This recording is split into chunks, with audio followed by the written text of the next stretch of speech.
Buddy taking me at this word. You know what's amazing? You know, you hear about Spurgeon. You know, he's the prince of preachers. And I have to say, above all the preachers in the world, I love to read Spurgeon. Right up there beside him is my beloved Dr. Martin Lloyd-Jones. But they're both there.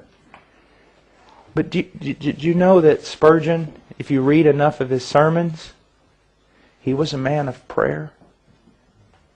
He prayed. He really was a man of prayer. Hudson Taylor, man, the great missionary, Hudson Taylor. Did you know he was a man of prayer? George Mueller, well, we don't even have to talk about that, do we? He was a man of prayer. I have looked down through the ages as much as my limited ability I can. I'm not a great reader. I can't consume books, but just at the little that I've looked at, I've seen men of God and women of God that have been mightily used of God, but I'm hard pressed to find a common denominator.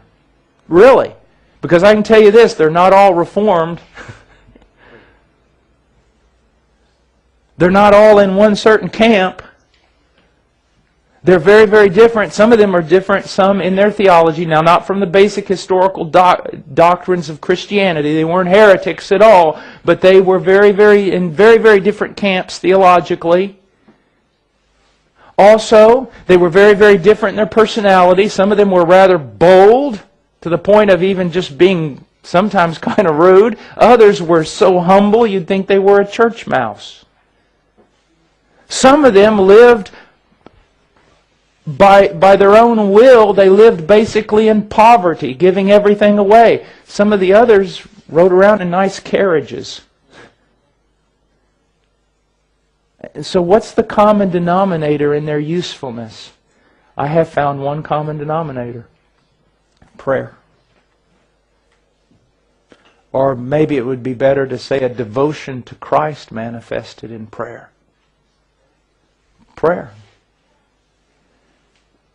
Albert Schweitzer came to a group of young seminary students one time, and yes, he was very liberal, very, very liberal, doubted many of the historic doctrines of the faith, and I don't have much to say for him spiritually, but he came to a group of seminary students, and he said one time, "I don't know what you will become, but I know that the happiest among you will be the greatest servant."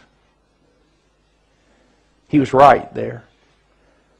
I could use the same statement. I don't know what you will become, and I do not know what your giftings are, but I can tell you this: the most useful servant will be the one who is devoted to Christ in prayer.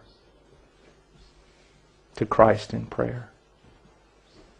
I mean, and I want to encourage you, if you can, to be very, very careful. Some of you need to get into some systematic theology books, and you need to study theology.